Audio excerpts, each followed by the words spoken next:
It's the Metro during WDET's fall fundraiser. I'm Robin Vincent. And I'm Tia Graham. And if you're hearing us right now, that means we need your support. We need you to support the Metro with a gift right now at WDET.org/give, or use that WDET mobile app, or you can call someone, 800-959-9338.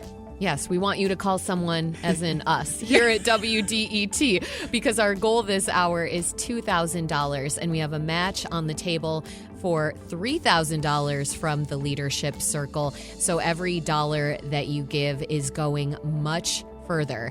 And you can help us meet our goal and join the Leadership Circle at the same time if you opt to give $100 per month. And that's a signal to the community that you want to keep WDET strong, that federal cuts to public radio, that these hits on journalism are not going to slow us down. That's what it means when you step up as a Leadership Circle member, because you listen to and appreciate the Metro. This is the very best way to support us. It's to go to WDET.org or open the app, the WDET app, make a gift, and please leave us a comment. Tell us why you choose to be a safeguard for Detroit Public Radio. That is right, Robin. And I think about some of the news that we've been able to bring you, some of the conversations we've been able to bring you over the last, 6 months or so, and just the arts and culture, the conversations about what's going on in Detroit's community. Oftentimes we hear about some of the not so great things that are happening in our city, but those who grew up here, those who call this home, know what this place is. Detroit is so much more than just a place to come and look and point and go and gawk at. Detroit is a place of innovation. It's a place of creation and creatives. And I love the fact that we get to bring that to the airwaves every single day with the Metro, because so much is happening in our community that needs to be uplifted and highlighted. And that's what we do on the Metro. So donate, WDET.org/give, or you can use the WDET mobile app. But no matter which way you decide to donate to the Metro or to WDET, just know that you're extending the conversations like the ones you heard from Robin today, and the one that you're about to hear right now from Sydney James. Tia, yes, I'm I'm on the edge of my seat, because Sydney James, that is a name I know from driving around the streets of Detroit. It's a name I know from looking on walls and saying, wow, that's dope. And so now you're doing for us something that you do so well for our listeners, for the Metro, and that is speaking with one of the people who is a change maker, who is creating culture in Detroit and making sure that it lives, that it thrives. And just speaking of the city of Detroit, I just think about over the decades, the identity that the city has gained, being this place of a dangerous place where beautiful things do not happen. This image of the city being blighted with eyesores and vacant lots often overshadowed the residents trying to maintain those communities. There are so many in the city who have pushed against that narrative and have worked to showcase Detroit in all of its facets. A lot of those folks are artists, from painters to weavers and knitters and muralists. All have found ways to use their work to uplift the city that raised them. One of those people is Sydney James. You know her work very well, like Robin said. Driving around the city, you'll see it on the walls. You'll see it throughout the city, from the girl with a D earring, one of my favorites. I think all of our favorites, located on the Chroma building in Detroit off of West Grand Boulevard. But Sydney is a visual artist, a painter, and a muralist, and the co-founder of BLCKOUT Walls Mural Festival. And tomorrow at Spirit Plaza, BLCKOUT Walls will have a free block party happening, and there will be mural walking tours, DJs, food trucks, and so much more. So to talk a little bit more about BLCKOUT Walls, the Mural Festival, and what it means to have it in Detroit and what to expect this year, we have Sydney James with us. Welcome to the Metro. Thank you. Thank you for having me. Of course. So Sydney, let's jump into things, talk about BLCKOUT Walls. Where did the idea come from? Simple. The idea came simply from my time traveling around, participating in mural festivals, and my cohort's time traveling around,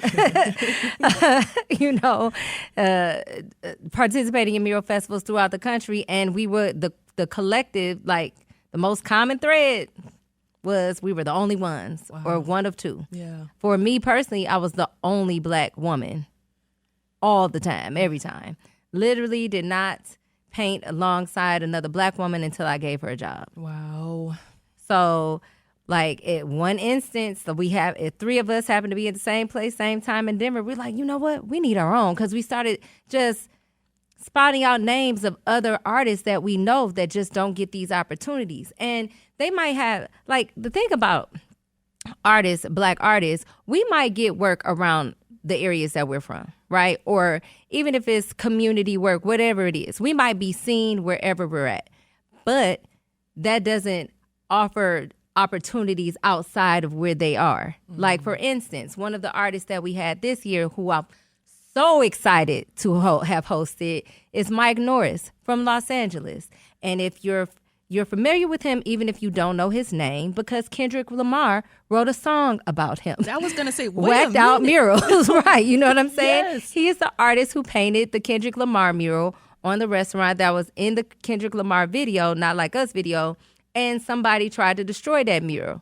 Oh, my gosh. You know, and it ended up on the album. But Wow. he and I have been following each other for years. So that's the beauty of what we've created, because we're able to extend these offerings to artists who are brilliant where they're at, or even wherever they go. He revealed to us this week that this is his very first mural festival that he's ever been invited to or participated in. And it's in Detroit. And it's in Detroit. city And of it's his firsts. first time in Detroit. A city of firsts. A city of firsts. And we are the city of firsts. First freeway, first paved road. You know what I'm saying? We have the first. You know what I mean? Yes. First Black neighborhoods, first Black cities. You know, like, shout out Inkster. You know what I mean? Like, we are definitely a city of firsts, and we're also a welcoming city. And although we're marketed elsewhere, like, because it's really intentional, because it's not even about Detroit, the city. It's about wherever Black people are. That's where it's going to get a bad description. Oh, it's violent. It's dirty. It's this. It's that. And it's none of those things. And the dirty parts and the dilapidation were intentional from a whole other bigger source. So, you know, the people we fight in our own ways, whether it's taking over vacant lots, creating art gardens or community gardens or whatever. We are artists in our own right, and we do make this city move. And Sydney, because when you talk about how you are creating this space where people from all across the country, Black people from all across the country, I'll say world, because the last installment in 2023, we had an artist from Ghana and an artist from Jamaica. Wow. So because Detroit, in this through line that I've noticed discovering arts and culture, is mentorship. Yes. And making sure that you are bringing that person next up with you up and making sure they're uplifted and supported. That's the one thing I love about the city of Detroit, out of all the things. But that's the one thing that I really love, is that you can find someone who's going to help you if you look for them. Yes. So talk about being in that place and space now in your career where you're bringing folks with you wherever you're going. That was always the goal, because growing up, you know, I started taking classes at CCS, at College for Creative Studies, when I was 7. Wow. So, and then I ended up graduating college there, you know, later on in, 2001. And what the common thread throughout that entire time was, I was one or very few Black students at the school, even going there from college. And it's right dab smack in the middle of the city, but still many people don't even know that school exists.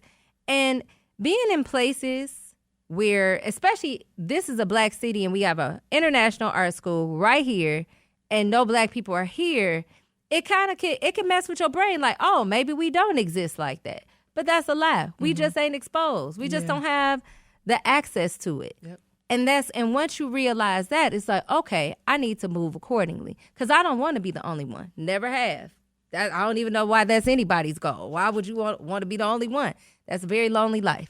But not only that, who does it serve? You know what I'm saying? All of this, that's why mentorship, my grandma wanted a teacher. You know what I'm saying? So you feel that role in some way? Yeah, I'm too off the chain for classroom settings, though. But I can mentor in the streets or the studios, you know. And I teach, because I did go to this world-renowned school. I give it away. Because that certainly wasn't free, but I give it away because I can't take it with me. And it only is going to just spread and spread and spread. I feel like the more we spread good, the more good that can come. If I get it, I want you to get it. You know what I'm saying? If I eat, everybody eats. I feel like that's the Detroit way. And I don't want to ever go against that ever. You know what I mean? So yeah, if I can create opportunities for other artists, and that's the thing too about mentorship. It's an exchange. You know, teaching, period. It's an exchange. Students learn from the teachers, but teachers also learn from their students. And it's always a cycle. And that's nothing but the art world too, if we treat it that way. Mm-hmm. You know what I mean? Nothing bad can come out of trying to help people. Mm-hmm. Like, even if people don't want to accept it, okay, maybe it ain't the right time for them. But overall, it shouldn't be anything wrong with, you know, trying to help your city, improve your city in whatever way that is. So just thinking and hearing, of course, you talk about mentorship and what it all means. I think about this, the opportunities that you're talking about. And oftentimes so many people from the city, you know, the first time or introduction they get to the resources for a creative outlet, maybe crayons or mm-hmm. you know, color pencils, but we're not getting much past some of the other things that we need to know, especially early on, to understand that there are so many different pathways into the creative world, the artistic world, and it's not just one. But you got to look at the marketing of art. Mm-hmm. You know, the cultural semiotics of art. They make you think that they talk about art, and I say they in such a big realm because it's not a social economic thing. It's just this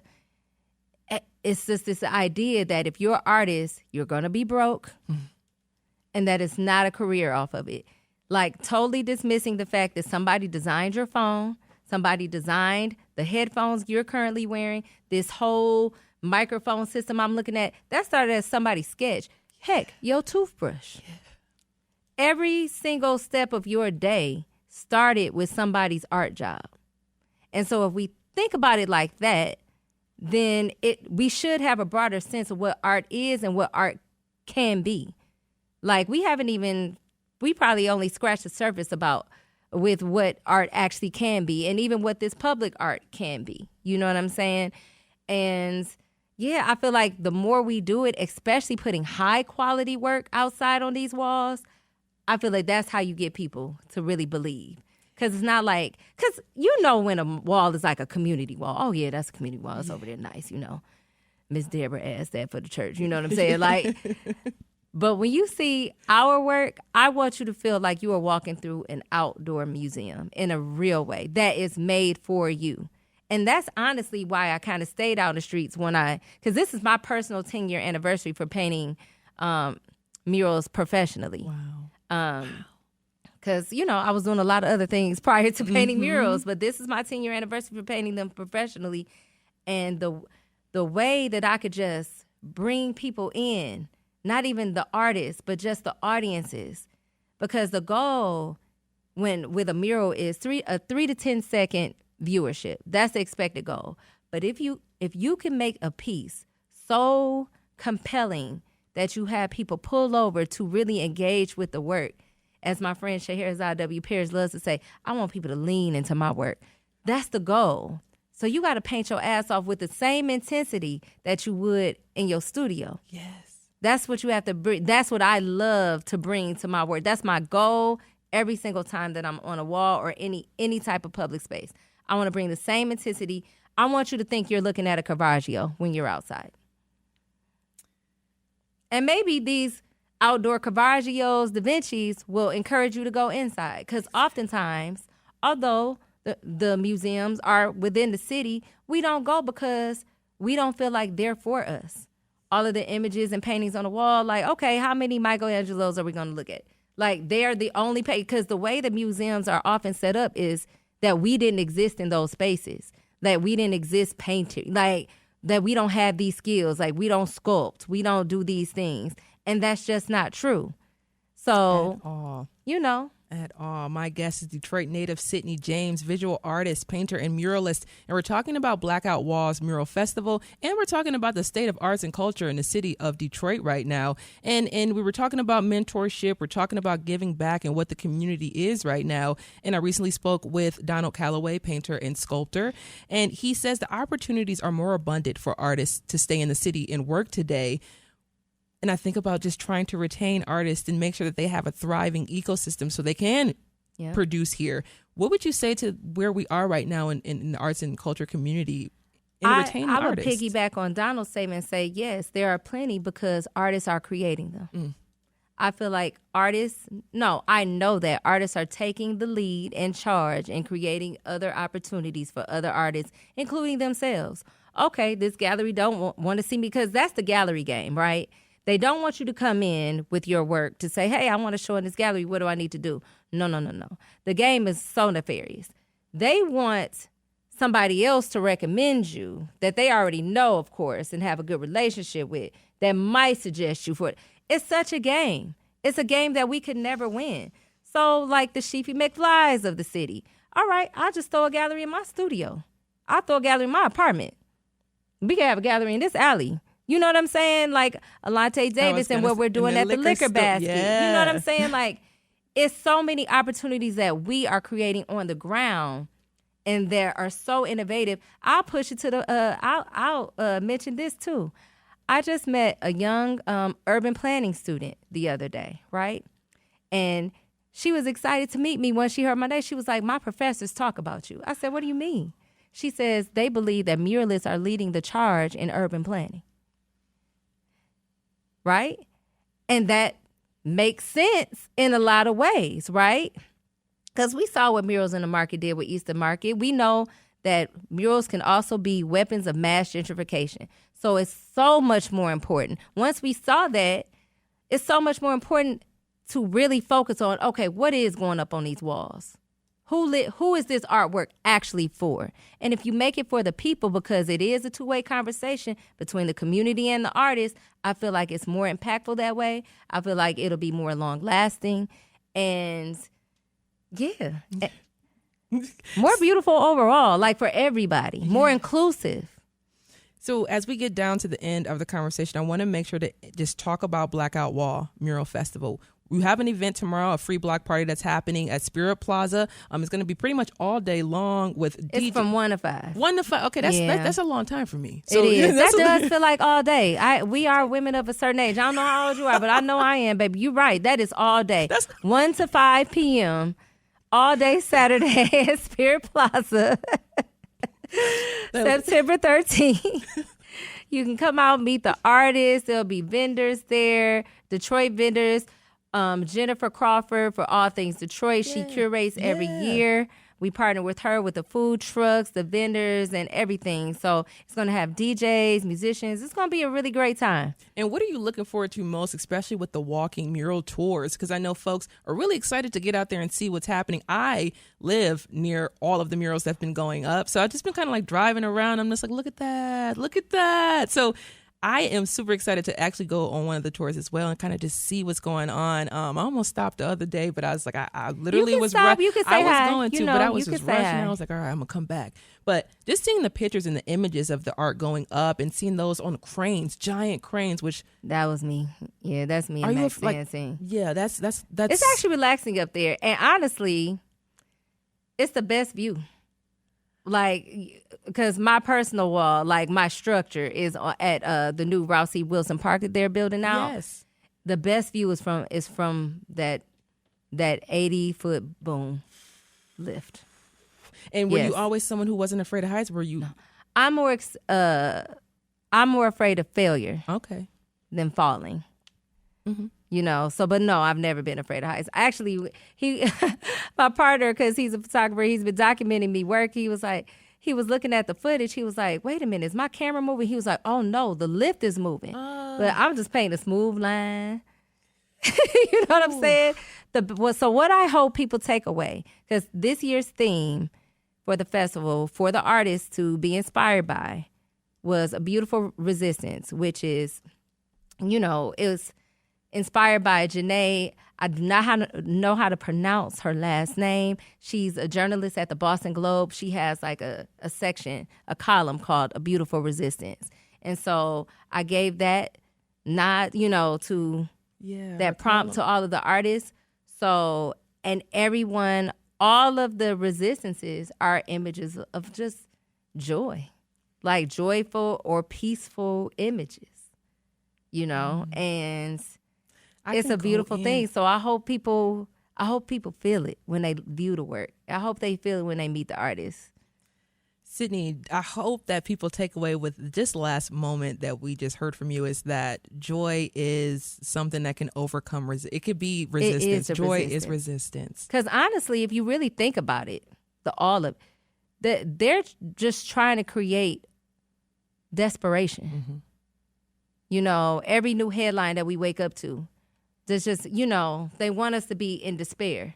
Okay, fine. You could be in despair over there. And I fight it every day, too. Like, I have to fight it every day. I have to tell myself, this is the point.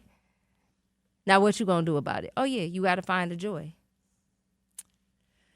Sydney James is a visual artist, painter, and muralist, and we were talking about Blackout Walls Mural Festival and the state of arts and culture in the community. Tomorrow will be a Blackout Walls block party happening at Spira Plaza from 1 to 5 p.m. Expect mural walking tours, DJs, food trucks, and so much more. Sydney, thank you so much for joining us on the Metro. Thank you for having me. Thank you so much for supporting the festival. I am so excited. We have so many beautiful artists, Mike Norris is just one of many. We got Sheikah McFly, Southwest Freddie, Jason Phillips, Miranda Kyle. Who did I miss? Joe Casino, Elton Monroy. Am I missing anybody? Ashley Royster. Myself, Max Sansing. And I hope I didn't miss anybody. Oh, and a new one. His name is J.C. Williams. He's a young artist.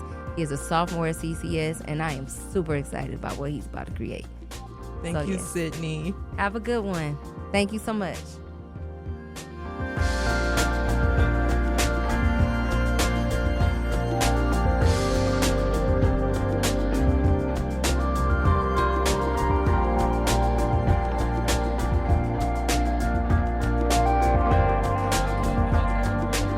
This is the Metro on WDET, and you are listening because you love hearing conversations like this, arts and culture conversations with people at the forefront of art in Detroit, including muralist Sydney James. Our goal this hour is $2,000, and every gift multiplies impact.